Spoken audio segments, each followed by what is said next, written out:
¿Qué lo que es, bro? ¿Qué lo que, bro? Coño, el pago de mi tarjeta era ayer y se me olvidó pagarla, mano. ¿Cómo? ¿La de crédito?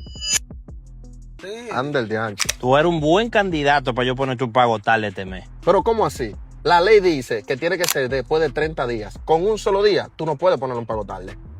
¿Está bien? Nos vemos en 30 días más. Ajá, ahora sí te cogí. Pasaron 30 días y no pagaste. ¿Cómo así, loco? ¿Tú no la pagaste? Mierda, borré, loco, borré.